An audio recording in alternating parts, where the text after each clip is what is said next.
So hello everyone, welcome back to another new lecture. So आज का lecture होने वाला है शुगर केन के ऊपर। सो बिना टाइम वेस्ट करे आज का लेक्चर शुरू करते हैं। सो शुगर केन को हिंदी में कहते हैं गन्ना एंड इसका साइंटिफिक नेम है सैकरम ऑफिसिनेरम। ठीक है, इसका साइंटिफिक नेम है। फैमिली ये बिलोंग करता है पोएसी से, पोएसी फैमिली होती है इसकी। और जो इसका क्लासिफिकेशन है वो 3 पार्ट्स में डिवाइडेड है। सो सबसे पहली है हमारी सैकरम ऑफिसिनेरम, और ये सबसे ज्यादा मोस्ट वाइडली ग्रोन स्पीशीज है ऑल ओवर द वर्ल्ड। सो इसीलिए जो इसका साइंटिफिक नेम है उसमें भी इसका मेंशन करा जाता है कि सैकरम ऑफिसिनेरम। ठीक है, सो सबसे पहली स्पीशीज है इसकी Saccharum officinarum, second one is Saccharum barberi and the third one is Saccharum sinense. Chromosome number की अगर हम बात करें तो सैकरम ऑफिसिनेरम का क्रोमोसोम नंबर होता है 2n = 80 एंड सैकरम बारबेरी का क्रोमोसोम नंबर होता है 2n = 82 एंड सैकरम सिनेंस का क्रोमोसोम नंबर होता है 2n = 118। ठीक है, अब ओरिजिन की अगर हम बात करें तो इसका ओरिजिन काफी बुक्स में न्यू गिनी दिया जाता है और कहीं कहीं पे इंडिया भी लिखा जाता है, बट मेजरली आजकल न्यू गिनी ही बोला जा रहा है। जितने भी कॉम्पिटेटिव एग्जाम्स के अगर मैं पैटर्न फॉलो करूँ तो वहां पे न्यू गिनी का ऑप्शन है, तो आप इस चीज को लिखेंगे न्यू गिनी को। और इंडिया की अगर मैं बात करूं तो जितना भी वेदास, हमारे जितने वेदास वगैरह हैं उन टेक्स्ट बुक्स में मेंशन्ड है हमारे शुगर केन का। सो उस लॉजिक से हम ये बोल सकते हैं कि इसका जो ओरिजिन है वो इंडिया भी हो सकता है। ठीक है, उसके बाद प्रोडक्शन और एक्सपोर्ट की बात करें तो ब्राजील जो एक कंट्री है वो हमारी लार्जेस्ट एक्सपोर्टर में आ जाती है शुगर केन के ऊपर। ठीक है, सबसे ज्यादा जो एक्सपोर्ट होता है शुगर केन का वो ब्राजील के द्वारा होता है। उसके बाद थाईलैंड होता है एंड उसके बाद इंडिया जो है, इंडिया थर्ड एक्सपोर्टिंग कंट्रीज में आती है शुगर केन के मामले में। ठीक है ना, उसके बाद हम अगर बात करें प्रोडक्शन में तो इंडिया जो है हमारी second highest producer of sugar cane है। ठीक है, और जो second highest producer of sugar cane के होने के हिसाब से जो इंडिया में सबसे ज्यादा उत्तर प्रदेश में शुगर केन होता है, उसके अलावा महाराष्ट्र में होता है और उसके अलावा कर्नाटक में होता है हमारा शुगर केन। ठीक है ना, उसके अलावा हम अगर बात करें शुगर केन के यूजेस की तो ज्यादातर ये इथेनॉल प्रोडक्शन में यूज करा जा रहा है आज के टाइम में। शुगर प्रोडक्शन में तो ऑब्वियसली इसका यूज करा जाता है, उसके अलावा गुड़ बनाने के काम में भी हमारा शुगर केन आता है। सो 2-3 प्रोडक्ट्स ऐसे हैं जिसमें शुगर केन डायरेक्टली इन्वॉल्व होता है, और बहुत सारे बायो प्रोडक्ट्स जो भी फूड प्रोडक्ट्स होते हैं उसमें शुगर का तो इस्तेमाल करा ही जाता है। और शुगर कहाँ से आता है हमारा? शुगर केन से आता है। तो शुगर इसका प्राइम प्रोडक्ट है हमारा शुगर केन का। उसके अलावा हम गुड़ यानी जैगरी जिसको बोलते हैं वो भी प्रोड्यूस करते हैं। कहीं कहीं पे जैसे इंडिया का बात करें तो इंडिया में तो एक फॉर्म होता है जिसको हम मिश्री कहते हैं, मिश्री के फॉर्म में भी हम इसका यूज करते हैं। विदेशी लोग उसे शुगर क्यूब्स वगैरह बोलते हैं, इंडिया में मिश्री बोलते हैं। सो ये चीजें हैं। और उसके अलावा इथेनॉल प्रोडक्शन में हमारा शुगर केन का यूज होता है। इथेनॉल कहाँ यूज हो रहा है आजकल? फ्लेक्स फ्यूल में यूज हो रहा है। ठीक है, इंडिया के पर्सपेक्टिव से देखा जाए तो इंडियन गवर्नमेंट जो कि ट्राई कर रही है कि फ्लेक्स फ्यूल का इंट्रोडक्शन करेगी इंडिया में, जिसमें हमारा क्या होगा, 80% हमारा पेट्रोल होगा, 80% पेट्रोल होगा एंड 20% विल बी इथेनॉल। ठीक है, और इथेनॉल किससे बन रहा है हमारा? शुगर केन से बन रहा है। तो इस हिसाब से अगर देखा जाए तो फ्यूचर प्रोस्पेक्टिव में जो शुगर केन प्रोड्यूसिंग फार्मर्स हैं उनके लिए बहुत अच्छी अपॉर्चुनिटीज खुल सकती हैं इस चीज को अगर हम मद्देनजर रखेंगे जो इंडियन गवर्नमेंट हमारे कंट्री में लागू करने वाली है फ्यूचर में। ठीक है ना, उसके अलावा हम बात करें शुगर केन की और प्रॉपर्टीज की, एक होता है हमारा मोलेस, एक होता है हमारा बैगेस। सो इसके प्रोडक्शन में हमारा शुगर केन यूज करा जाता है। ये बाय प्रोडक्ट्स है हमारे किसके? Sugar cane. ठीक है, और बात करें शुगर केन क्रॉप की तो ये एक C4 क्रॉप है, लॉन्ग डे प्लांट है। ठीक है, C4 क्रॉप है, लॉन्ग डे प्लांट है। और उसके अलावा ये पेरेनियल क्रॉप है। जो पेरेनियल क्रॉप्स ज्यादातर वो क्रॉप्स होते हैं जो 2 सीजन से ज्यादा हमारे लेते हैं, यानी खरीफ रबी सीजन के बाद जो प्रोड्यूस होते हैं उनको हम पेरेनियल क्रॉप कहते हैं। जो एक क्रॉप साइकिल, 2 क्रॉप साइकिल के बाद जो प्रोड्यूस होते हैं उनको हम पेरेनियल क्रॉप्स कहते हैं। ठीक है, तो हमारा जो शुगर केन है वो पेरेनियल क्रॉप है। लगभग 1.5 साल ये ले लेता है अपने प्रोडक्शन में, मतलब जो भी फ्रॉम द शोइंग। उसके बाद रेट्यूनिंग जो प्रोसेस होती है उसके बाद थोड़ा कम टाइम लेता है, लगभग 8 से 9 महीने या 1 साल लेता है ज्यादा से ज्यादा जो हमारा शुगर केन है। जब हम रेट्यूनिंग पढ़ रहे होंगे तो उस टाइम में हम इस चीज को डिस्कस करेंगे अच्छी तरह से ना। उसके अलावा हम अगर बात करें इंस्टीट्यूट्स की, सो इंस्टीट्यूट में अगर हम इंडिया की बात करें, इंडिया में 2 ऐसे मेजर इंस्टीट्यूट है जिसमें शुगर केन का काम करा जाता है। सबसे पहला है हमारा SBI, जिसको हम बोलते हैं sugar cane breeding institute. Sugar cane breeding institute कहाँ पे है? कोयम्बटूर में है, तमिलनाडु में। अब ये कोयम्बटूर आप याद रखना, क्योंकि जब हम वेराइटीज वगैरह को डिस्कस कर रहे होंगे इसका बहुत ज्यादा यूज करा जाएगा, क्योंकि इसको डिनोट करा जाता है CO के नाम से। CO मतलब क्या होता है? जिस एरिया से वो प्रोड्यूस हुआ होता है।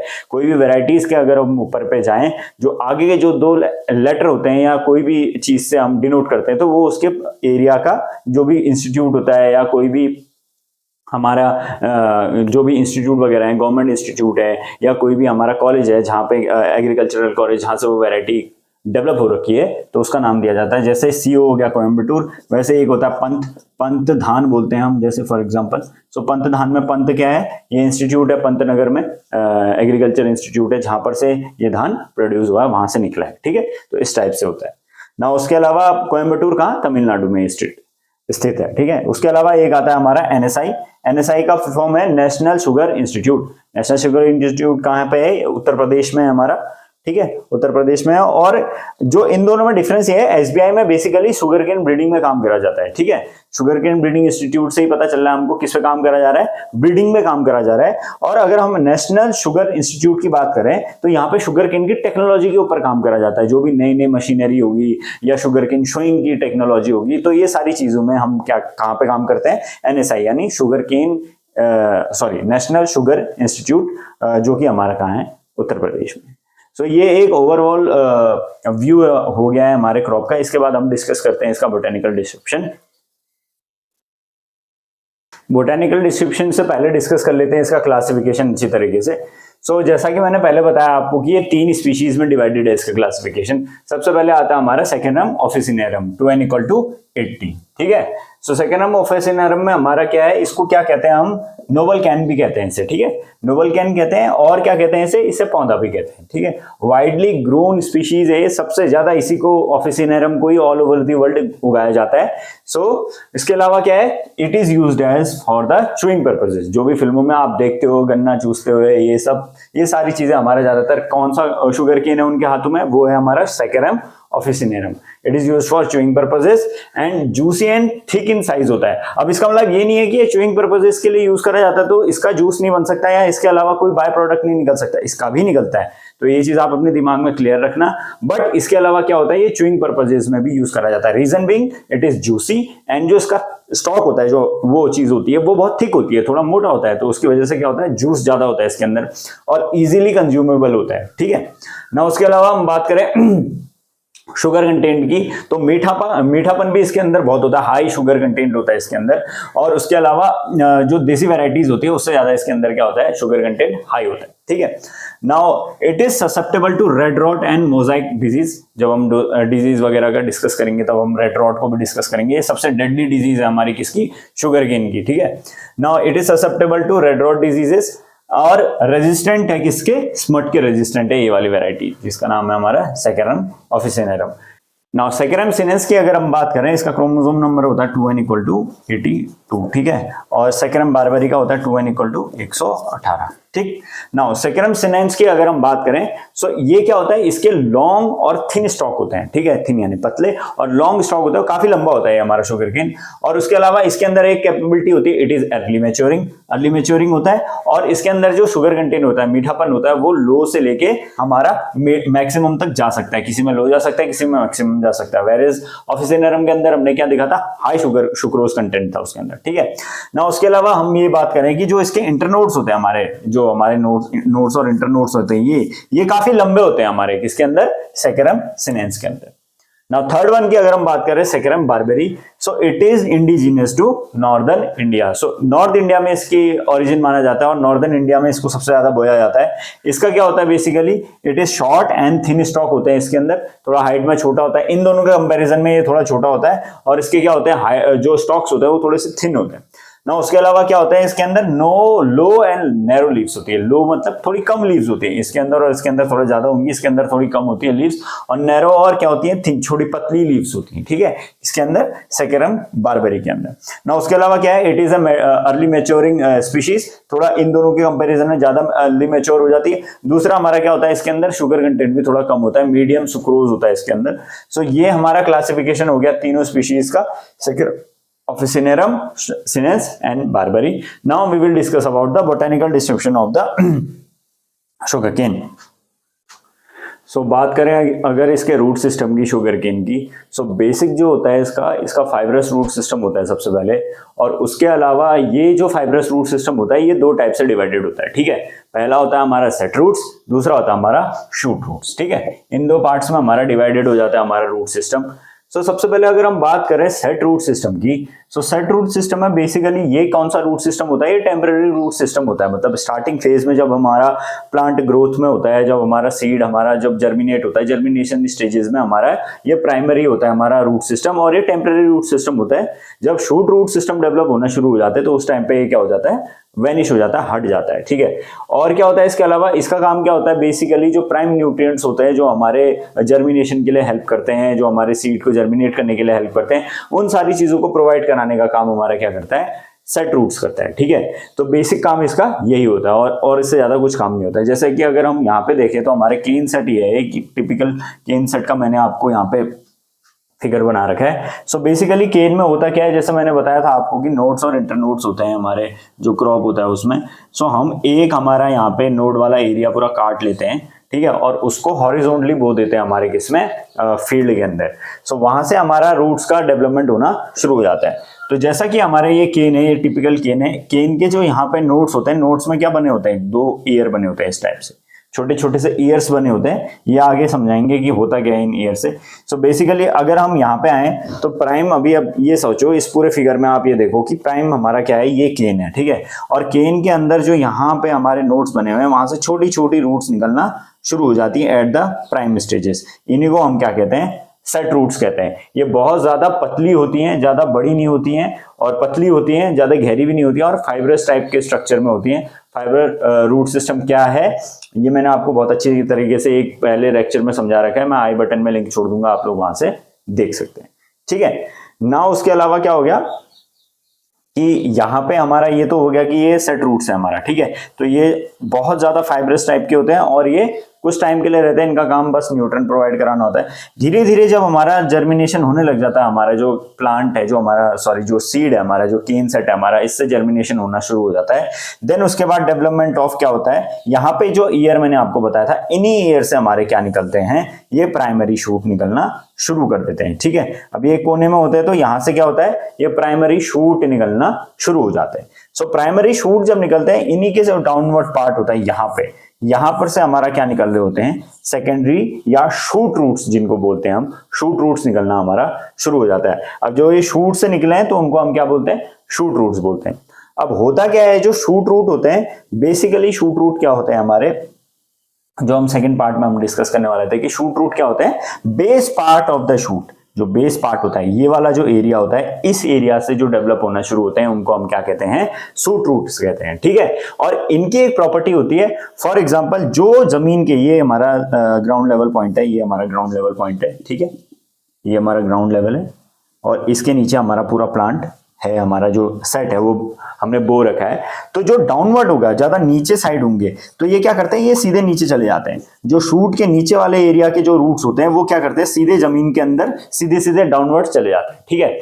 और जो थोड़े से ऊपर होते हैं, यानी जो अपर पोर्शन में होते हैं, वो क्या करते हैं, वो यहां से निकल के थोड़ा सा जमीन से बाहर आके फिर वो अंदर जाते हैं, ठीक है। तो इस तरीके से ये अंदर जाते हैं। और जो हम अपनी नेकेड आइज से कभी भी आप शुगर केन के प्लांट को देखते होगे और जमीन में देखते होगे, तो आप देखते होगे कि क्राउन जैसा एक स्ट्रक्चर बन रखा है हमारे जो शुगर केन है उसके चारों तरफ क्राउन टाइप का स्ट्रक्चर बन रखा है, और कुछ रूट्स बाहर को निकली हैं फिर वो अंदर को जा रही हैं। वो क्या है, वो शूट रूट्स ही हैं, बस क्या है, थोड़े ऊपर वाली डायरेक्शन में है, अपर डायरेक्शन में है, तो वो क्या कर रही है, पहले बाहर आ रही है और उसके बाद अंदर को जा रही है और क्राउन लाइक स्ट्रक्चर हमारे प्लांट को देती है। दूसरी प्रॉपर्टी क्या होती है हमारे शूट रूट्स की, शूट रूट्स की ये प्रॉपर्टी है कि ये क्या होते हैं, ये थिक होते हैं, थोड़ा मोटे होते हैं हमारे किससे, सेट रूट से। सेट रूट्स के कंपैरिजन में ये थोड़ा मोटे होते हैं। और एक और चीज है, जब सेट रूट्स हमारे जो शूट रूट्स हमारे डेवलपमेंट होने लग जाएंगे, फॉर एग्जांपल ये अगर प्राइमरी शूट निकल गया है बाहर और यहां से जो इसके रूट्स है वो निकलना शुरू हो जाते हैं, तो उसके बाद क्या हो जाता है, सेट रूट्स यहाँ पे सूखना शुरू हो जाते हैं, उसके बाद इनका कोई काम नहीं होता है, ठीक है, सारा काम इसी से होता है। शूट रूट्स क्या करते हैं, हमारे प्लांट को एंकरेज प्रोवाइड कराने का काम करता है, क्योंकि अब ऑब्वियसली ये शूट है, ये यहाँ से निकल रहा है, सारा प्लांट इसी के ऊपर आएगा, तो ये यहाँ से इसको एंकरेज प्रोवाइड कराने का काम करते हैं। जो भी न्यूट्रिएंट्स वगैरह अपटेक होता है, वाटर होता है, ये सारी चीजें हमारी किसमें शुरू हो जाती है, फिर उसके बाद शूट रूट्स में हो जाती है। सो ये हमारे दोनों पार्ट थे हमारे किसके, रूट सिस्टम के। इसके बाद हम हमारा जो शूट सिस्टम होता है, जो ऊपर अब ये निकल गया ये पार्ट, अब इस पार्ट को हम अच्छी तरीके से डिस्कस करेंगे। सो बात करें अगर हम स्टॉक या शूट सिस्टम की, बेसिकली सो बेसिक जो इसका शूट सिस्टम होता है, फिगर से समझेंगे। इसमें क्या होता है, ये होता है सिलेंड्रिकल शेप का, ठीक है। सिलेंड्रिकल शेप का होने के अलावा इसके अंदर क्या प्रॉपर्टीज होती हैं, इसके अंदर होते हैं नोड्स और इंटरनोड्स, ठीक है। ये सिलेंड्रिकल शेप का होता है, ये नोड्स और इंटरनोड्स वगैरह बने रहते हैं। इन्हीं इंटरनोड से कनेक्टेड हमारे क्या होते हैं, लीव्स वगैरह होते हैं, लीव शीट्स हमारे सारे इसी चीज से कनेक्टेड रहते हैं, और ऊपर पे हमारा एरो रहता है जो इसका इन्फ्लोरेसेंस कहलाता है, ठीक है। नाउ बेसिक पॉइंट पे अगर हम आए तो ये जो इंटरनोड्स होते हैं, इन्हीं के यहाँ पे हमारा क्या होता है, ईयर बना होता है, जिसको हम क्या कहते हैं, आई भी कहते हैं। अब ये आई क्या होता है और ईयर क्या होता है, मैंने पहले आपको समझा दिया। यहीं से हमारे क्या होता है, प्राइमरी शूट्स निकलना, डेवलप होना शुरू होते हैं जब हम इसका शोइंग करते हैं अंडरग्राउंड में, ठीक है। तो यहीं पे इसके नीचे जो बेस पार्ट होता है हमारा, बेस पार्ट से हमारे क्या निकल रहे होते हैं, सेकेंडरी हमारे टिलर्स भी निकल रहे होते हैं, जो कि हमारे क्या कहलाता है, शुगर केन टिलर्स कहलाते हैं। वो भी कैसे निकलते हैं, मैंने आपको बता दिया था, जब प्राइमरी शूट्स निकलता है उसी के बगल से हमारे सेकेंडरी शूट्स निकलना भी शुरू हो जाते हैं, ठीक है। इस तरीके से हमारा क्या होता है, शुगर केन का डेवलपमेंट होना शुरू हो जाता है। बाकी हमको पता है केन की प्रॉपर्टीज में क्या होता है, ये शूट हमारा सबसे ज्यादा जूसेस हमारा इसी के अंदर होता है। बेसिकली जो अपर पोर्शन ऑफ द हमारा जो शुगर केन होता है, ये वाला जो एरिया होता है, यहाँ पे थोड़ा कम जूस होता है, जो जूस की क्वांटिटी होती है यहाँ पे थोड़ा कम होती है। सबसे ज्यादा हमारी कहाँ होती है, यहाँ पे बेसल पार्ट में थोड़ी सी कम हो जाती है। जो बेस के जो नीचे इंटरनोड्स होते हैं यहाँ पे थोड़ी सी कम हो जाती है, बट ये वाला जो एरिया होता है, बेसिक जो एरिया होता है यहाँ पे, दिस एरिया, यहाँ पे सबसे ज्यादा जूस होता है, जूस। और जब सबसे ज्यादा सुक्रोज भी यही होते हैं, ठीक। मीठापन भी क्या होता है, सबसे ज्यादा जो बीच वाला पार्ट होता है वहां पे होता है। शोइंग के टाइम में हम क्या करते हैं, वैसे तो तीनों पार्ट से हम क्या कर सकते हैं, केन को निकाल के शोइंग कर सकते हैं, उसकी कोई दिक्कत नहीं है। जैसे कि अगर आपको सेट डालना है, जो भी बनाना है आपको, आप ऊपर वाले पार्ट को भी काट के बना सकते हो, बेसल पार्ट्स को भी काट के बना सकते हो, और बीच वाले पार्ट्स को भी काट के बना सकते हो। बट रिकमेंड करा जाता है कि आप अगर बीच वाले पार्ट्स को या लोअर पार्ट्स को ज्यादा काट के डालोगे सो अच्छी तरीके से ज्यादा जल्दी डेवलप होगा, ठीक है। वो हेल्दी ज्यादा हमारे क्या रहते हैं, सेट्स रहते हैं ना। उसके अलावा क्या होता है, ये जो बर्ड है, इसको बर्ड भी कहते हैं हम, ठीक है, ये भी याद रखना आप। ये जो मैंने आपको यहाँ पे ईयर आई बताया, यहीं पे स्प्राउटिंग शुरू होती है हमारा, जो भी है प्राइमरी हमारे शूट्स वगैरह निकलना शुरू होते हैं, तो उसको हम क्या कहते हैं, यहाँ पर से निकलते हैं, इसको हम बर्ड भी कहते हैं, ठीक है।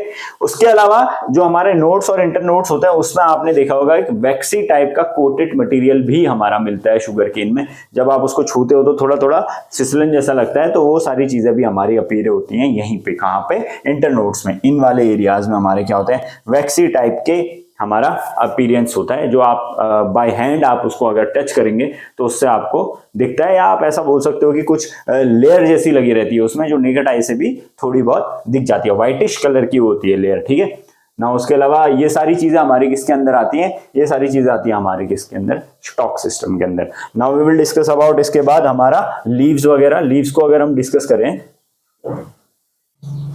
नाउ बात करी जाए इसकी लीव्स की, सो बेसिकली लीव्स का जो अपीयरेंस होता है ना, वो थोड़ा सा हैरी टाइप का होता है। कहां से, अपर टिप ऑफ दी पोर्शन से। यहाँ पर वो जो वाला एरिया होता है, मतलब जो अपर पोर्शन जो होता है, ये वाला सरफेस होता है, जैसे लीव्स ये है, जो लोअर लीव्स होती है वो तो प्लेन होती है, बट अपर लीव्स जो होती हैं वो थोड़ा सा हमारे हेयरी टाइप की अपीयरेंस देती हैं। आप जब उसमें उंगली फेरेंगे तो थोड़ा थोड़ा आपको रफनेस उसमें नजर आएगी। और उसके अलावा क्या होता है, उन्हीं लीव्स में ना पैटर्न जैसे बने होते हैं, इस टाइप के जिगजैग पैटर्न बने होते हैं इस लीव्स के ऊपर। सो ये बेसिक है उसका। बाकी लीव्स क्या होती है, ऊपर से जाके टिपेट पॉइंट हुई होती है, मतलब टिप वाली होती है, नोकधारी होती है, आगे से ज्यादा नोकीली होती है, ठीक है।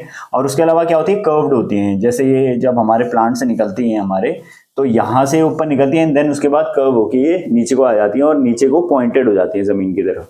सो ये सब चीजें होती हैं हमारी किसके अंदर, लीव्स की प्रॉपर्टीज के अंदर। और उसके अलावा इसके इन्फ्लोरेसेंस की बात करें तो जो शुगर केन का इन्फ्लोरेसेंस है, ये बहुत जगह पूछा जाता है कि क्या कहलाता है, वो कहलाता है हमारा एरो, ठीक है। और उसके अलावा जो ये एरो होता है ना, एरो की हाइट मैंने आपको बताई थी पहले ही, ये कितना होता है, ये 30 सेंटीमीटर लॉन्ग होता है, ठीक है। इस टाइप का अपीयरेंस होता है कुछ एरो का, सिंगल एरोड होता है ये, है ना, ये होता है। और ये जो होता है हमारा कितना होता है, ये 30 सेंटीमीटर का होता है, ठीक। ना उसके अलावा हम अगर बात करें, जो ये एरो होता है इसके अंदर पॉलिनेशन कैसी होती है, हमारे जो शुगर केन होता है उसके अंदर पॉलिनेशन कैसी होती है। तो शुगर केन हमारा क्या है, एक सेल्फ पॉलिनेटेड क्रॉप है। साथ ही साथ इसमें क्या होता है, जो पॉलिनेशन कैरिड आउट होती है वो हमारी विंड के थ्रू होती है, ठीक है। सो जो पॉलिनेशन होती है हमारी किसके थ्रू होती है, विंड के थ्रू होती है। सेल्फ पॉलिनेटेड क्रॉप है हमारा। और उसके अलावा 10 से लेके 12 महीने में इसका क्या होता है, फ्लावरिंग आती है हमारे प्लांट में, ठीक है। सो ये चीजें हैं, 10 से 12 महीने में इसकी प्लांटिंग आती है। सो ये एक बेसिक बोटेनिकल डिस्क्रिप्शन हो गया हमारे शुगर केन का। नाउ बात करी जाए इसकी क्लाइमेटिक रिक्वायरमेंट की। सो बेसिकली क्लाइमेटिक रिक्वायरमेंट में इसका मीन टेम्परेचर हमको कितना चाहिए होता है, 28 से लेके 32 डिग्री सेल्सियस, ठीक है। 28 से लेके 32 डिग्री सेल्सियस के बीच में अराउंड ये आराम से हमारा जो शुगर केन है वो डेवलप हो जाता है। अबव 50 डिग्री सेल्सियस में हमारी जो ग्रोथ होती है ना वो थोड़ा रुकना शुरू हो जाती है हमारे शुगर केन की। तो जिन एरियाज में 50 डिग्री सेल्सियस से ज्यादा मीन टेम्परेचर रहता है, मतलब नॉर्मली 50 डिग्री सेल्सियस से ज्यादा बढ़ जाता है, तो उस टाइम में ऐसी कंडीशंस में हमारी जो ग्रोथ होती है वो रुक जाती है। और जो बिलो 20 डिग्री सेल्सियस है उसमें हमारा क्या हो जाता है, जो ग्रोथ होती है वो बहुत स्लो डाउन हो जाती है, ठीक है। होता तो तब भी है बट स्लो डाउन हो जाती है। दूसरा हमारा इन दोनों प्रॉपर्टीज में ना सबसे ज्यादा वो होता है, शुगर केन का डेवलपमेंट होने के लिए तो हो जाता है बट मेन चीज होती है उसकी जूस की क्वालिटी। वो जूस की क्वालिटी कम और ज्यादा हो सकती है। जैसे फॉर एग्जांपल हमारे यहाँ पे जो ग्रोथ होती है उसमें कम हो जाता है, तो जो मीठापन होता है हमारे शुगर केन का वो भी कम हो जाता है। और यहाँ पे क्या होता है, अगर अबव 50 डिग्री सेल्सियस के ऊपर हम चले जाएं तो वहां पे क्या होता है, जो जूस कंटेंट होता है, जो शुगर कंटेंट होता है हमारे शुगर केन के अंदर, वही कम हो जाता है। तो बोने का कोई फायदा नहीं है ऐसा क्रॉप ना। उसके अलावा अगर हम बात करें ब्राइट सनशाइन की, अगर ब्राइट सनशाइन वाली कंडीशन हमारे क्रॉप को मिलती है, शुगर केन को मिलती है, तो उस टाइम में क्या होता है, जो हमारी स्टेम्स होती है वो थिकर होंगी और हमारा जो लीव्स है वो ब्रॉडर शेप का हो जाता है, मतलब चौड़े पत्ते होते हैं थोड़ा अच्छा और हरे टाइप के पत्ते होते हैं। और उसके अलावा जो हमारी स्टेम्स होती हैं वो थोड़ा सा मोटे होते हैं, थिक होते हैं। और उससे हमें पता है कि जितना ज्यादा थिक हमारा स्टेम होगा उतना ज्यादा वो जूस कंटेंट या शुगर कंटेंट अपने अंदर ले पाएगा। Now second one is if the sunshine is low sunshine, ऐसे एरियाज जहां पे ज्यादातर बादल रहते हैं या बादल पड़ते हैं, तो ऐसे एरियाज में जो होता है हमारा जो स्टेम्स होता है वो जो थोड़े से पतले टाइप के हो जाएंगे, ठीक है, पतला शेप हो जाता है उनका। दूसरा क्या होता है कि हमारे जो लीव्स होते हैं वो पतले और येलोइश कलर के हो जाते हैं, ठीक है, पीले कलर के हो जाते हैं। तो ये हमारी क्लाइमेटिक रिक्वायरमेंट थी। इसके अलावा हम अगर सॉइल प्रिपरेशन के ऊपर आए तो बेसिकली इसको सैंडी लोम से लेके हैवी सॉइल्स तक हर किसी टाइप के सॉइल में हम इसको आराम से बो सकते हैं। दूसरा, जो सॉइल होना चाहिए वो वाटर रिटेंशन कैपेसिटी उसके अंदर होनी चाहिए, नॉट ओनली अब जैसे हाई वाटर रिटेनिंग कैपेसिटी होनी चाहिए हमारे किसके अंदर, सॉइल के अंदर। तो सबसे ज्यादा हाई वाटर रिटेनिंग कैपेसिटी किसके अंदर होती है, बेसिकली क्लेई सॉइल के अंदर होती है। बट इसके अंदर इस शुगर केन के अंदर हमारे को किस टाइप के सॉइल सबसे ज्यादा फेवरिंग कंडीशन में आते हैं, हमारे sandy loam and heavy soil. High water retention capacity होनी चाहिए उसके अंदर। Second one is good drainage capacity होनी चाहिए, गुड ड्रेनेज, अच्छा ड्रेनिंग होना चाहिए। अगर आपका पानी रुकता है कहीं शुगर केन वाले एरिया में, ज्यादा टाइम तक पानी रुक जाता है, तो एक कंडीशन होती है जो होती है लॉजिंग बहुत ज्यादा होती है। तो लॉजिंग क्या होती है, एक ऐसी कंडीशन होती है जिसमें हमारा प्लांट क्या होता है, ढल जाता है कहां से, अपने बेस वाले पार्ट से। जैसे ये प्लांट है, ये आपका ग्राउंड लेवल है, थोड़ा सा इसको अच्छी तरह बना देता हूं मैं। जैसे ही हमारा प्लांट है, ठीक है, ये हमारा जमीन से थोड़ा सा ऊपर उग रखा है, ये यहां से ढल जाएगा, जमीन में चले जाएगा। क्यों? क्योंकि यहाँ पे वाटर था और ऐसी कंडीशन को हम क्या कहते हैं, लॉजिंग कहते हैं। जो लॉजिंग होती है बहुत सारी कंडीशंस होती है, इसके अलावा भी बहुत सारी कंडीशंस होती हैं, डिजीजेस वगैरह लगने से भी लॉजिंग होती है, वो हम आगे डिस्कस करेंगे अभी। नाउ इसके अलावा हम अगर बताएं पीएच के बारे में, तो पीएच कितना चाहिए होता है इसको, 6.0 पीएच चाहिए होता है। ये वाली रेंज तक आराम से ये हमारा जो प्लांट है वो अच्छी तरह फ्लरिश हो जाता है, अच्छी तरह उग सकता है ना। उसके अलावा जो सॉइल अगर रिच है हमारा कैल्शियम और फॉस्फोरस में, सी और पी में फॉस्फोरस में हमारा अगर जो सॉइल रिच है, तो बेसिकली जूसी और हमारे जो लॉजिंग कंडीशन जो मैंने अभी आपको बताई उससे थोड़ा सा हमारे प्लांट को बचाता है और हमारे प्लांट को जूसी बनाता है। और यही चीज अगर नहीं होती है, डेफिशिएंट होता है, तो ये क्या करता है, ग्रोथ को रोकना शुरू कर देता है हमारा। जो अगर ये दोनों चीजें अगर हमारे शुगर केन के अंदर नहीं है तो हमारे क्या करते हैं, ग्रोथ को रोकना शुरू कर देते हैं हमारे प्लांट के। इसके अलावा एक कंडीशन, एक और चीज है हमारी, मिनिमम टिलेज। जो मिनिमम टिलेज कॉन्सेप्ट क्या होता है, जहां पे हमारे को प्लांट लगाना है हम सिर्फ वहीं पे टिलेज करेंगे। ये वाला जो कॉन्सेप्ट है ये हम किस में फॉलो कर सकते हैं, हमारे शुगर केन में फॉलो कर सकते हैं, कोई दिक्कत नहीं होती है। आमतौर पे हम क्या कैसे शोइंग करते हैं, इसकी लाइन शोइंग करते हैं वैसे बेसिकली, बट इसके अलावा हम क्या कर सकते हैं, मिनिमम टिलेज भी कर सकते हैं। मेथड्स ऑफ शोइंग में हम डिस्कस करेंगे उस टाइम में कैसे कैसे करते हैं करके। सो मिनिमम टिलेज जो प्रैक्टिसेस है हमारी, हम इसमें भी फॉलो कर सकते हैं। सो वैरायटीज से पहले इसका फील्ड प्रिपरेशन में आपको बता दूं कि एक डीप फ्लोइंग हमारे क्रॉप को चाहिए होती है। इसके अलावा हमको क्या चाहिए होते हैं, 2 से 3 शैलो हैरोइंग चाहिए होती है जब हम फर्स्ट टाइम हमारे जो फील्ड को प्रिपेयर कर रहे हैं शुगर केन के लिए। सो बेसिकली हमको ये रिक्वायरमेंट चाहिए होती है। उसके अलावा हमको क्या करना पड़ता है, 2 से 3 क्रॉस प्लैंकिंग करनी पड़ती है। 2 से 3 क्रॉस प्लैंकिंग से फायदा क्या होता है, हमारा वीड फ्री हमारे फील्ड को हमें बनाना होता है। तो इसलिए हम क्या करते हैं, 2 से 3 क्रॉस प्लैंकिंग करते हैं। तो ये हमारा फील्ड प्रिपरेशन हो जाता है किसके लिए, शुगर केन के लिए। ना उसके बाद अगर हम वैरायटीज की बात करें तो जैसे यहाँ पे मैंने बहुत सारी वैरायटीज का नाम मेंशन कर रखा है, जिनमें से मैं कोशिश करूंगा कि 1-2 आपको एक्सप्लेन कर दो अच्छी तरीके से। सो ड्रॉट रेजिस्टेंट वैरायटीज के ऊपर अगर हम आए, तो सबसे पहले एक होती है हमारी COS 510। अब ये COS क्या है, इसका मतलब क्या है, ये आप कमेंट सेक्शन में लिख के बताएंगे, ठीक है, कमेंट सेक्शन में लिख के बताएंगे हमारे कि ये COS का मतलब क्या होता है हमारा। सो आगे अगर हम चले तो COS 510 है। उसके अलावा एक है हमारी CO 449, ठीक है, और उसके अलावा एक है CO 858। ये सारी हमारी वैरायटी इसकी है, हमारी ड्रॉट रेजिस्टेंट वैरायटी हमारी। इसके अलावा फ्रॉस्ट रेजिस्टेंट वैरायटी हमारी क्या है, CO 421 एंड CO 45, ठीक है, ये हमारी क्या है, फ्रॉस्ट रेजिस्टेंट वैरायटी है। जो फ्रॉस्ट होता है ना, बहुत ज्यादा मेजरली डैमेज करते हैं हमारे क्रॉप को। सो फ्रॉस्ट से बहुत ज्यादा हमको रेजिस्ट करना पड़ता है हमारे प्लांट को, क्योंकि फ्रॉस्ट क्या करता है ना, बहुत सारी चीजों को स्टंट कर देता है, रोक देता है या तो खराब कर देता है, जैसे हमारा जूस कंटेंट हो गया। उसके अलावा हमारे जो लीव्स होते हैं उनको जला देता है। सो काफी डैमेज पहुंचाता है हमारे शुगर केन के अंदर, ये तो चीज है ना। उसके अलावा अगर हम बात करें वाटरलॉग की, वाटरलॉग में हमारा एक आता है BO90 BO91, तो ये 2 वैरायटीज हमारी। उसके अलावा आता है हमारा CO 6304 ना। उसके अलावा सलाइन सॉइल की बात करें तो उसमें आता है हमारे BO91 एंड CO 740, ये हमारा आता है ना। उसके अलावा आता है हमारा एक हाई शुगर कंटेंट वाला जो वैरायटीज है हमारी, एक आती है हमारी COJ 64, एक आती है हमारी CO 5510। सो ये COJ क्या होता है, COS क्या होता है, ये मेरे को आप कमेंट सेक्शन में लिख के बताएंगे कि आखिर क्या होता है, ठीक है।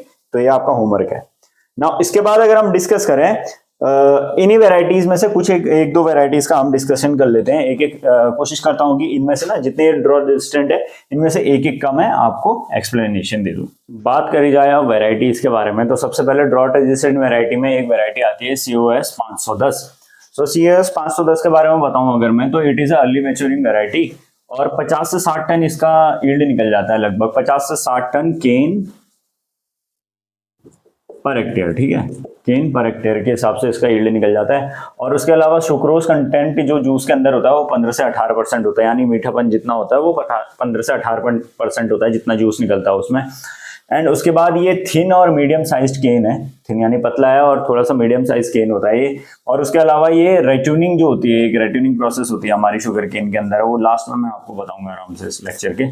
सो रेट्यूनिंग प्रोसेस के अंदर क्या होता है, ये सबसे अच्छा गुड रेट्यूनर होता है, क्योंकि हर क्रॉप जो हर शुगर केन होता है ना उसमें अच्छी रेट्यूनिंग नहीं होती है, किसी में यील्ड कम हो जाती है तो किसी में डिजीज वगैरह ज्यादा रेजिस्ट नहीं कर पाते हैं वो, तो ये सारी चीजें भी आती है हमारी।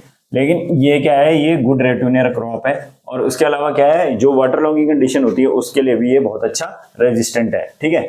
उसके अलावा बात करी जाए इसकी डिजीज कैपेबिलिटी की, तो ये रेड रॉट और स्मट डिजीजेस इसमें बहुत ज्यादा लगती हैं। It is susceptible to red rot and smut disease, ठीक है ना। फ्रॉस्ट रेजिस्टेंट वेराइटीज की अगर हम बात करें तो उसमें आती है एक CO 421, ठीक है, it is a imported variety, ठीक। और उसके अलावा it is susceptible to smut and mosaic virus एक नाम की डिजीज होती है जो हमारे प्लांट को लगती है शुगर केन को, तो उन दोनों के लिए ये सबसे ज्यादा वनरेबल हो जाता है। और उसके अलावा क्या है, 20 से 22 मंथ यानी बहुत क्या नाम है उसका, लॉन्ग स्केल में इसका डेवलपमेंट चलता है, 20 से 22 मंथ में इसकी मैच्योरिटी होती है। उसके अलावा इसके अंदर जो शुगर कंटेंट होता है वो होता है 12% एंड यील्ड इसकी आती है 110 टन केन पर हेक्टेयर, ठीक है। तो ये है हमारा CO 421 ना। उसके बाद बात करें हम वाटरलॉग कंडीशन की, तो वाटरलॉग कंडीशन में एक वैरायटी आती है हमारी CO 6304, CO 6304 आती है हमारी एक वैरायटी।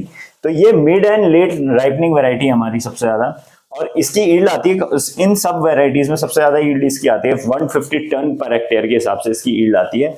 और उसके अलावा क्या होता है, ये रेजिस्टेंट भी है हमारे किसके, स्मट डिजीज के रेजिस्टेंट है, वेरी गुड वेराइटी। एंड उसके अलावा जहां पे इसे बोया जाता है ज्यादातर ग्रासलैंड्स और जो वेटलैंड्स होते हैं इंडिया के, उन वाले एरियाज में इनको बोया जाता है। तो ये हमारी वाटरलॉक कंडीशन वाली हमारी 6CO6304। ना अब इसके बाद आती हैं दो और वैरायटी जिनका नाम है, एक है सलाइन सॉइल और उसके अलावा आती है हाई शुगर कंटेंट वैरायटीज। सो सलाइन सॉइल में आती है एक BO91, ठीक है, BO91 होती है, it is a medium and let maturing variety होती है ये। और उसके अलावा गुड रेट्यूनर होती है, रेट्यूनिंग कैपेसिटी इसकी भी अंदर अच्छी होती है, और germination percentage, good germinating percentage होता है इसके अंदर ना। उसके अलावा यील्ड की बात करें तो 72 से लेके 76 टन केन पर हेक्टेयर के हिसाब से इसका यील्ड निकल जाता है। और उसके अलावा सुक्रोज कंटेंट भी ठीक ठाक है इसका, 12 से लेके 15% डिफर करता है क्लाइमेटिक कंडीशन में, कैसी कंडीशंस में आप लगा रहे हो इसे। और उसके अलावा जो केन होता है वो ज्यादा हैवी टाइप का होता है, हैवी केन होता है इसका, और जो होता है रेजिस्टेंट होता है हमारे किसके, रेड रॉट की, जो very famous very famous disease है हमारी शुगर केन की। सो रेड रॉट के हमारे रेजिस्टेंट होता है, और उसके अलावा किसके रेजिस्टेंट होता है, ये स्मट डिजीज के, ठीक है। नाउ बात कर रही जाए अब उसके अलावा हाई शुगर कंटेंट वैरायटी के बारे में, तो उसमें एक आती है COJ64, ठीक है। सो ये क्या है, टॉल ग्रोइंग केन है, और ये भी इसके अंदर भी क्या होता है, गुड रेट्यूनिंग कैपेसिटी होती है।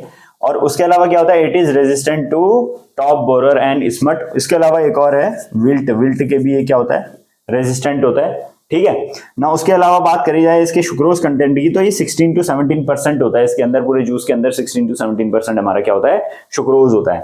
और उसके अलावा क्या होता है, ये जो लॉजिंग कंडीशन होती है जहां पे पानी वगैरह जमा हो जाता है और जिसमें हमारा जो शुगर केन है वो गिर जाता है, तो ऐसी कंडीशन में ये टॉलरेट नहीं कर पाता है, तो ये सारी कंडीशंस हमारा क्रॉप नहीं सह पाता।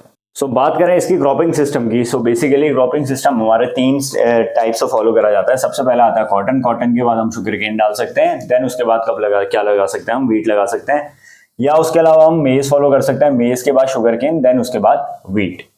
नो उसके बाद एक हम फॉलो कर सकते हैं कॉटन के बाद शुगर केन, देन उसके बाद हम इसको किस में डाल सकते हैं, रेड ट्यूनिंग में डाल सकते हैं, ठीक है। नाउ क्रॉपिंग सिस्टम तो हो गया, लेकिन इसका जो सीड ट्रीटमेंट है ये हमारा 2-3 स्टेजेस में पूरा होता है। सो इसको डिस्कस करेंगे अच्छी तरीके से।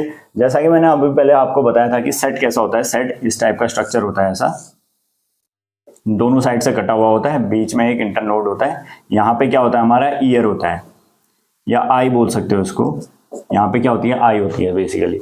तो ये पूरे सेट को हम क्या करते हैं, इसको हम क्या बोलते हैं, केन सेट बोलते हैं, ठीक है। सो ये सेट को हम कहाँ डालते हैं, जमीन के अंदर डालते हैं, ये हमारा क्या कहलाता है, ये हमारा सीड कहलाता है, ठीक। तो जो हमारा सीड ट्रीटमेंट में हम करते गए हैं, सबसे पहले जो पहली स्टेजेस में हमारा जो सीड ट्रीटमेंट अंगेज्ड हम इंसेक्ट पेस्ट करते हैं। इंसेक्ट पेस्ट से बचने के लिए हम क्या क्या ट्रीटमेंट करते हैं, एक तो हम करते हैं डिपिंग होल द सेट, ठीक है, और उसके अलावा करते हैं हम ट्रीटिंग विद कटेंट्स, ठीक है। कटेंट्स यानी सिर्फ इस वाले पार्ट को हम क्या करेंगे, ट्रीट करेंगे, और डिपिंग होल सेट का मतलब है इस पूरे पार्ट को हम क्या कर देंगे, अपना ट्रीट करेंगे, ठीक है। नाउ डिपिंग होल सेट में हम करते क्या है, बेसिकली हम एक नीम के एक सॉल्यूशन को प्रिपेयर करते हैं। अगर हम नेचुरली करना चाह रहे हैं, ज्यादा केमिकल का यूज नहीं करना चाह रहे, तो हम क्या करेंगे, नीम के एक सॉल्यूशन को बनाएंगे, कितना 1 kg बनाएंगे हम, कितने 5 लीटर ऑफ वाटर में, ठीक है। और उसके बाद इसमें क्या कर देंगे हम, जो ये हमारा पूरा सेट है ना, इसको पानी के अंदर भिगा देंगे। कितने से कितने घंटे तक रखेंगे हम, कम से कम नहीं तो 18 से लेके 24 घंटे तक हम इसको हमारे सेट को भिगाए रखेंगे, ठीक है। और उसके बाद उसका क्या करेंगे, शोइंग करेंगे। बट इफ इन केस हमारे पास टाइम नहीं है और हमको इमीडिएटली करनी है शोइंग, तो हम क्या कर सकते हैं, डाइमिथेट सॉल्यूशन एक केमिकल है, उसको हम यूज कर सकते हैं, कितना 265 ml ऑफ वाटर में, कितना पर 100 लीटर ऑफ वाटर में, 265 ml पर 100 लीटर ऑफ वाटर में हम इसका यूज कर सकते हैं। और कब करना है इसे, जस्ट 3 से 5 मिनट पहले शोइंग के हमको ये सॉल्यूशन का एप्लीकेशन देनी है। तो यहाँ पे हमारा हो गया क्या, डिपिंग द होल सेट, ये आई थिंक आपको कॉन्सेप्ट समझ में आ गया होगा ना। उसके अलावा एक होता है ट्रीटिंग द कटेंट्स, यानी इस वाले एरिया को और इस वाले एरिया को हमको ट्रीट करना पड़ता है। ट्रीट किससे करना पड़ता है, एक हमको करना पड़ता है टर्माइट ऑयल से, और दूसरा हमें करना पड़ता है बर्न्ट ऑयल या बर्न्ट क्रूड ऑयल, जो इंजन ऑयल वगैरह होते हैं। इस वाले ऑयल को लेके हम क्या करते हैं, इसके किनारे पे अप्लाई कर देते हैं और उसके बाद इसकी शोइंग कर देते हैं। इससे फायदा क्या होता है, जो भी आपकी डिजीज सीड बॉर्न हमारे इंसेक्ट पेस्ट वगैरह होते हैं जो जमीन के अंदर होते हैं, वो हमारे जो सेट है उसको डैमेज नहीं पहुंचा पाते हैं। तो ये इससे फायदा हो जाता है हमारा। और कब करना है हमें, ये तब सॉल्यूशन अप्लाई करना है जब हमें सोइंग करनी है, जस्ट इमीडिएटली सोइंग जब हमें करनी होती है, उससे जस्ट पहले हम क्या कर सकते हैं, इस चीज का एप्लीकेशन दे सकते हैं, ठीक है। सो ये तो हो गया पहला पार्ट हमारा, seed treatment against insect pest. Now उसके बाद दूसरी चीज हम डिस्कस करेंगे यहाँ पे, जो सीड ट्रीटमेंट अगेंस्ट डिजीजेस होता है वो डिस्कस करेंगे। नाउ इसके बाद हम अगर डिस्कस करें सीड ट्रीटमेंट अगेंस्ट डिजीजेस, तो डिजीजेस के अगेंस्ट ट्रीट करने के लिए हमको पहले एक फंजीसाइड होते हैं जो होते हैं एरेटन एंड एगालोल। इसका हम यूज कर सके कितना, 200 ग्राम पर लीटर ऑफ वाटर में हम इसका यूज कर सकते हैं। लेकिन इससे पहले हमको क्या करना पड़ता है ना, हमको क्या करना पड़ता है, सीड ये हीट ट्रीटमेंट करना पड़ता है हमको। हीट ट्रीटमेंट में हम करते क्या है कि हम 50 डिग्री सेंटीग्रेड में हमारे जो हीट करते हैं हमारे जो केन सेट्स होते हैं उनको, देन उसके बाद हम क्या करते हैं इसके अंदर फंजीसाइड ट्रीटमेंट करते हैं। ठीक है, तो ये चीज होती है इसके अंदर। तो इसकी वजह से होता क्या, अगर हम हीट ट्रीटमेंट करेंगे तो इसकी वजह से हमारा जो जर्मिनेशन परसेंटेज है वो 6 से 12% हमारा जर्मिनेशन परसेंटेज बढ़ जाता है। नाउ सीड ट्रीटमेंट बात करें, डिस्कस करें अब seed treatment for higher germination. ये थोड़ा इंपॉर्टेंट पार्ट हो जाता है कि हायर जर्मिनेशन के लिए क्या क्या चीजें हम इंश्योर कर सकते हैं हमारे। सबसे पहले 2-3 ट्रीटमेंट होते हैं। एक होता है हमारा सोकिंग इन वाटर, एक होता है हमारा हॉट वाटर ट्रीटमेंट, एक होता है हमारा मड एंड डंग ट्रीटमेंट, और उसके बाद एक हमारा होता है इसके अलावा केमिकल ट्रीटमेंट जो कि हर जगह होता है। ठीक है ना, उसके बाद हम बात करें अगर हम सोकिंग इन वाटर की, तो सोकिंग वाटर में बेसिकली हमको क्या करना पड़ता है, इसको कोल्ड वाटर में 12 से लेके 18 घंटे तक हमको रख देना पड़ता है हमारे किसको, केन सेट्स को, जो हमारा क्या बढ़ा देता है 12 से लेके 20% तक हमारा जर्मिनेशन इंक्रीज कर देता है। ठीक है, अगर हम क्या करते हैं इसको सोकिंग इन वाटर ट्रीटमेंट करते हैं बेसिक वाला ना। उसके अलावा हम क्या कर सकते हैं जर्मिनेशन इंक्रीज करने के लिए, एक ट्रीटमेंट होता है हमारा हॉट वाटर ट्रीटमेंट। इसमें हम क्या करते हैं, बेसिकली हॉट वाटर ट्रीटमेंट एक प्रोसेस और करता है, वो क्या करता है कि जो सुक्रोज से ग्लूकोज में ये कन्वर्ट करने का काम करता है, हमारा सुक्रोज को ग्लूकोज में कन्वर्ट करने का काम करता है हमारा क्या, हॉट वाटर ट्रीटमेंट।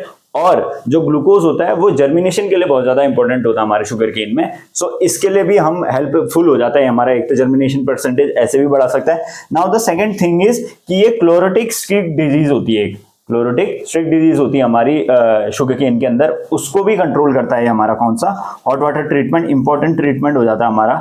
ठीक है, और क्या करता है ये, इसमें होता क्या है बेसिकली, मैंने आपको एक चीज बताई थी कि हम क्या करते हैं, अलग अलग पार्ट ऑफ शुगर केन को निकाल के डालते हैं, जैसे टॉप, बॉटम, मिडिल पार्ट। ठीक है, तो इसमें जो बॉटम सेट होता है हमारा, उसको हम कितना रखते हैं, 50 डिग्री सेल्सियस में रखते हैं। हमारे हॉट वाटर का जो टेम्परेचर होता है हमारा गर्म पानी का, वो 50 डिग्री सेल्सियस का होता है, और कितना 30 मिनट तक हम हमारे सेट को भिगा के रखते हैं। और उसके अलावा हम क्या कर सकते हैं, जो हमारा जो टॉप पार्ट होता है, ये वाला जो पार्ट है हमारा, इसको हमको कितना रखना पड़ता है, 52 डिग्री सेल्सियस, 52 डिग्री सेल्सियस पे रखना पड़ता है हमारे को, कितना 5 से लेके 7 मिनट तक रखना पड़ता है। देन उसके बाद हम क्या कर सकते हैं, उसको हमारे शोइंग के लिए हम ले जा सकते हैं। ठीक है ना, इसके बाद 2 और ट्रीटमेंट आ जाते हैं हमारे, इसी के अंदर 2 और ट्रीटमेंट आ जाते हैं हमारे। सीड ट्रीटमेंट के अंदर अगर हम फिर बात करें, हायर जर्मिनेशन में हम बात कर रहे थे मड और किसकी, केमिकल ट्रीटमेंट की। मड ट्रीटमेंट में बेसिकली क्या होता है, जो भी हमारा मड होता है, हमारा गोबर होता है, गोबर के अंदर हम क्या कर देते हैं, हमारे जो केन होता है उसको डाल देते हैं, एंड देन उसके बाद हमारी उसकी क्या करते हैं, ट्रीटमेंट करने के बाद उसकी शोइंग कर देते हैं। यहाँ पे मड और डंग ट्रीटमेंट में क्या होता है, हम 12 से लेके 14 घंटे तक हम क्या करते हैं, अपने जो केन होता है उसको, ये जो गोबर है, गोबर के अंदर डाले रहते हैं। इसकी वजह से हमें फायदा क्या होता है, it reduces the water loss during the harvesting time. Harvesting के टाइम में या कटिंग के टाइम में जो भी वाटर लॉस हमारा होता है वो इसको रोक देता है हमारा क्या, मड और डंग ट्रीटमेंट जो भी हम करना चाहते हैं। या तो आप मिट्टी के अंदर डाल दीजिए इसको, कीचड़ के अंदर, बेसिकली कीचड़ एक बना के, मिट्टी का पानी वानी डाल के कीचड़ जैसा बना के उसके अंदर आप अपनी केन को डुबा दीजिए, या डंग यानी गोबर के अंदर आप उसको डुबा दीजिए। तो ये दोनों मेथड से हमारा हो सकता है। Now second one is chemical treatment. ठीक है, केमिकल ट्रीटमेंट में हम किस किस केमिकल के साथ हम अपना ट्रीट कर सकते हैं। एक है हमारा KMnSO4 या MgSO4, जिसमें हमको 12 से लेके 14 आवर्स तक इसको डुबा के रखना पड़ता है इन सॉल्यूशन में। देन उसके बाद हम इसकी शोइंग करेंगे, तो उससे भी हमारा क्या हो सकता है, हमारा जो सेट है हम उसका ट्रीट कर सकते हैं। इसकी वजह से क्या होता है, एक तो हमारा क्या होता है, ये जो KMnSO4 है, MgSO4 है हमारा, ये क्या करता है कि जो डोरमेंसी है इसको ब्रेक करने का काम करता है पहले तो। और उसके अलावा क्या होता है कि इसके अलावा हम क्या यूज कर सकते हैं, कोल्ड सैचुरेटेड लाइम सॉल्यूशन का हम इस्तेमाल कर सकते हैं। ये क्या करता है, इसमें भी हमको क्या करना पड़ता है, 8 से लेके 12 घंटे तक हमको 125 लीटर ऑफ वाटर, 8 से लेके 12 घंटे तक इसको डुबाए रखना पड़ता है। किसके अंदर, 125 litre of cold saturated lime solution के अंदर हमको इसको डुबाए रखना पड़ता है। इसमें क्या होता है, ये इंश्योर करता है 10% मोर जर्मिनेशन, ये हमारा इंश्योर करता है। ठीक है ना, यहाँ पे हमारा क्या है, all types of seed treatment खत्म हो जाता है। अब अगर हम बात करें इसके बाद प्लांटिंग टाइम की, कि आखिर हमें प्लांटिंग कब करनी पड़ती है इसकी। बेसिकली 25 से लेके 35 डिग्री सेल्सियस तक का टेम्परेचर इसको चाहिए होता है हमारा जर्मिनेशन के लिए। एंड उसके अलावा हमारा टाइम होता है अक्टूबर का टाइम इसका सुटेबल माना गया। और इसके अलावा हमको मार्च में भी हम इसकी शोइंग कर सकते हैं, अक्टूबर और मार्च में भी इसकी हम शोइंग कर सकते हैं। देन उसके बाद देखा जाए दो टाइप के हमारे कॉमन लैंग्वेज में इंडिया में बात चलती है, अधसाली और एक साली करके हमारे जो शुगर केन है वो चलते हैं। सो अधसाली शुगर केन होता है जो 15 से लेके 18 मंथ में मैच्योर होता है, इतना टाइम लगाता है वो, और उसके लिए हमको शोइंग कब करनी पड़ती है, जुलाई से लेके अगस्त के टाइम के बीच में हमको इसकी शोइंग इंश्योर कर देनी पड़ती है। ये तो हो गया हमारा अधसाली का। नाउ एक साली का क्या होता है, एक साली होता है हमारा 1 साल का शुगर केन, ठीक है, एक साली हमारे 1 साल का शुगर केन होता है और इसकी शोइंग हमें करनी पड़ती है जनवरी से लेके फरवरी तक। सो ये यहाँ पे हमारा शोइंग एंड प्लांटिंग टाइम हमारा खत्म हो गया है। नाउ इसके बाद हम डिस्कस करेंगे मेथड्स ऑफ शोइंग, वो भी 2-3 टाइप के होते हैं हमारे मेथड्स ऑफ शोइंग, डिस्कस करते हैं हम इसके बाद। नाउ बात करी जाए मेथड्स ऑफ शोइंग की तो इसमें बहुत सारे मेथड होते हैं, 2-3 मेथड होते हैं हमारे। सबसे पहले हम डिस्कस करते हैं the basic the flat bed method. अब फ्लैट बेड मेथड से आपको समझ में आ रहा है कि प्लेन एरियाज में ज्यादातर करा जाता है। It is done in the low rainfall areas, जहां पे कम रेनफॉल होता है, ऐसे एरियाज में हम क्या करते हैं, फ्लैट बेड मेथड का यूज करते हैं। इसमें हम क्या करते हैं, शैलो फरोज बनाते हैं जिसकी डेप्थ होती है, जिसका डिस्टेंस हाइट होती है हमारी, सॉरी डेप्थ बोलो, हाइट होती है हमारी 8 से लेके 10 सेंटीमीटर की इसकी हाइट होती है। एंड उसके अलावा क्या होता है कि 75 से लेके 90 सेंटीमीटर का अपार्ट इनका डिस्टेंस होता है हमारा। तो ये इनका डिस्टेंस होता है और लंबाई इनकी कितनी होती है, 8 से लेके 10 सेंटीमीटर की होती है। तो इस टाइप से हम जो फरोज हमारे होते हैं और रिजेस होते हैं, तो ये हम इस टाइप के बनाते हैं। और कितना बनाते हैं हम, हमारे बहुत शैलो बनाते हैं, ज्यादा हाइट नहीं देते हैं इसमें, और इसीलिए इसको फ्लैट बेड कहा जाता है।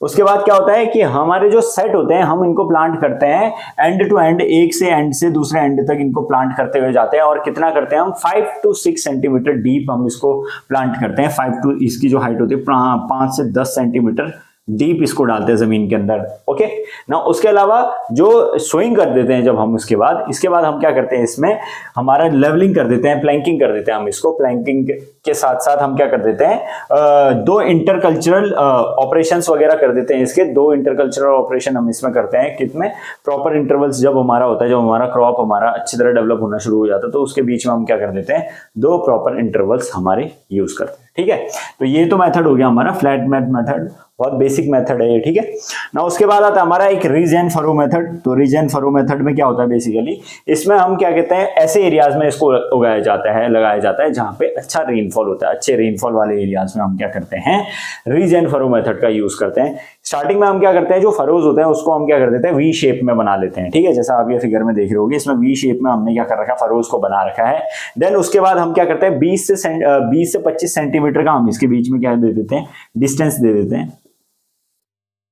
ठीक है, और उसके अलावा जो हम क्या नाम है उसका, हमारा जो केन होता है उसको हम हॉरिजॉन्टल डायरेक्शन में इसमें पुट कर देते हैं, यानी लगा देते हैं इसमें हॉरिजॉन्टल डायरेक्शन में।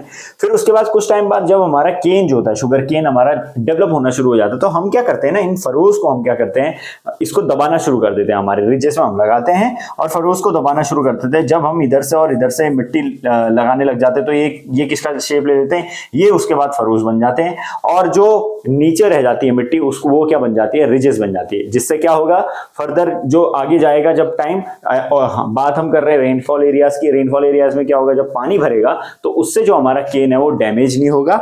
और पानी में अगर वाटर लॉगिंग कंडीशन टाइप के ऐसी एक्सट्रीम कंडीशंस में भी हमारा जो केन है वो अच्छी तरह सर्वाइव कर पाएगा। तो ये हमारा जो दूसरा टाइप है, ये हमारा होता है ridge and furrows method. Now third type आता है हमारा उसके बाद, trench and Java method. Now trench और जावा मेथड के बारे में अगर मैं बात करूं, सो ट्रेंचेस टाइप के हम स्ट्रक्चर्स बनाते थे। आप ट्रेंचेस से समझिए कि जब वर्ल्ड वॉर 2 चल रहा था उस टाइम पे क्या हुआ था कि जब जर्मनी वाले थे, जो नाजी जर्मन्स थे, वो लोग क्या करते थे कि इस टाइप के ट्रेंचेस, जो फील्ड था, क्योंकि बहुत लंबा फील्ड होता था, फील्ड के सामने बिल्कुल लड़ाइयां चलती थी, तो वो क्या करते थे, ट्रेंचेस टाइप के बना देते थे अपने यहाँ पे। ठीक है, तो होता क्या था कि इस टाइप के वो गड्ढे बना देते थे और यहाँ पे छुप के, यहाँ अपनी बंदूक रख के गोलियां चलाते थे। और इस वजह से क्या हो गया था, ये बहुत लंबा वॉर चला था हमारा, क्योंकि क्या होता था कि जो भी सोल्जर होता था गोली चलाता था, अंदर छुप जाता था, जिसकी वजह से उनको मारना बहुत ज्यादा मुश्किल हो जाता था। तो खैर उससे ये इंस्पिरेशन ली गई थी। सो ट्रेंचेस मेथड में क्या होता था, मतलब मैं ये नहीं कह रहा हूँ कि उससे ये निकला, मतलब ट्रेंचेस का मतलब मैं आपको समझा रहा था। खैर नाउ ट्रेंचेस मेथड में बेसिकली इसी टाइप के स्ट्रक्चर्स होते हैं और इनमें करा क्या जाता है, ये ऐसे एरियाज में यूज करे जाते हैं जहां पे कोस्टल एरिया होता है। ठीक है, तो कोस्टल एरियाज में सबसे ज्यादा इनका यूज करा जाता है। इसको क्यों यूज करा जाता है, इसको सेव करने के लिए, जो हमारा क्रॉप को सेव करने के लिए, लॉजिंग से सेव करने के लिए हम इस मेथड को यूज करते हैं। इसमें जो ट्रेंचेस होते हैं इनका डिस्टेंस जो होता है, ये जैसे मान लीजिए ये एक ट्रेंच है 1 ये ट्रेंच है, ठीक है, ये एक ट्रेंच है। इसके बाद इसका जो दूसरा डिस्टेंस होगा वो हमारा कितना पड़ता है, 75 टू 90 सेंटीमीटर का इसका डिस्टेंस पड़ता है, ठीक है, एक दूसरे के बीच में ना। उसके अलावा इसकी जो डेप्थ होती है, ये जो इसकी डेप्थ है ये हमारी जाती है कितनी, 20 से लेके 25 सेंटीमीटर, ठीक है ना। इसमें होता क्या है, जब भी हम शुगर केन डालते हैं उससे पहले हम इसमें एनपीके की डोज डाल देते हैं, यहाँ पे एनपीके की डोज डाल देते हैं, देन उसके बाद हमारा केन का सेट डाल देते हैं, देन उसके बाद उसको कवर कर देते हैं। इसको हम क्या कहते हैं, Java and trench method of showing, ठीक है ना। उसके बाद बात करें हम रिंग शोइंग मेथड की, ये बहुत ज्यादा आजकल पॉपुलैरिटी में है कि आखिर ये रिंग शोइंग मेथड होता क्या है शुगर केन में। कुछ नहीं होता है, इसमें जो शुगर केन स्टॉक्स होते हैं हमारे, जो शुगर केन सेट्स होते हैं हमारे, उसको हम क्या करते हैं, सर्कुलर रिंग टाइप स्ट्रक्चर में इस टाइप से हम क्या कर देते हैं, हमारे जो शुगर केन है उसको लगा देते हैं, ठीक है। तो ये शुगर केन सेट है जो इस टाइप से हम क्या कर देते हैं, एक सर्कुलर उसमें पाथ में लगा देते हैं, ठीक है। और उसमें क्या होता है, इसकी वजह से क्या होता है, हमारा एक तो लैंड यूटिलाइजेशन इंप्रूव हो जाता है, मतलब ऑप्टिमाइज हो जाता है हमारा लैंड यूटिलाइजेशन, और उसके साथ साथ जो भी हमारा वाटर और न्यूट्रिएंट अपटेक है वो भी इंप्रूवमेंट आ जाती है हमारे इस मेथड की वजह से। इसमें ये पाया गया था कि ये जो इसका यील्ड है ना, वो ट्रेडिशनल मेथड से ज्यादा हमको मिलके आता है जब हम ये वाला पैटर्न हमारा फॉलो करते हैं, यानी रिंग शोइंग मेथड हम इसको फॉलो करते हैं। उसके अलावा it is adopted in states like Maharashtra, Karnataka and Tamil Nadu and also Andhra Pradesh. Andhra Pradesh में भी इसका यूज करा जाता है, तो ये वाले स्टेट्स है जहां पे हम इसका यूज करते हैं ना। उसके अलावा इसका जो सीड रेट है वो है 20,000 से लेके 25,000 सेट पर हेक्टेयर। एक सेट में सिर्फ एक जो सेट होता है उसमें एक सेट कितना बड़ा होता है, एक हमारा जो यहाँ पे नोट से कटा हुआ होता है इतना बड़ा, ये क्या है, दिस इज 1 सेट, ठीक है। तो इसमें कितने सेट लगते हैं हमारे, 20,000 से लेके 25,000 सेट लगते हैं ना। ये सारी कहानी थी हमारी किसकी, मेथड्स ऑफ शोइंग की। सो आज के लेक्चर के लिए बस इतना ही। आई होप कि आज का लेक्चर आपको अच्छी तरह समझ में आया होगा। एंड इफ इन केस अगर आपके पास कोई भी कंफ्यूजन है या कोई भी क्वेश्चन है या कोई भी अभी तक मेरे से कोई गलती से अगर कोई टॉपिक या कोई ऐसी चीज छूट गई है तो आप you can freely comment in the comment box, और मैं आपकी क्वेरी इसको पक्का सॉल्व करूंगा। एंड इसका जो सेकंड पार्ट है वो बहुत जल्दी अपलोड कर दूंगा। सो फिलहाल के लिए बस इतना ही। Till then keep studying. Jai Hind.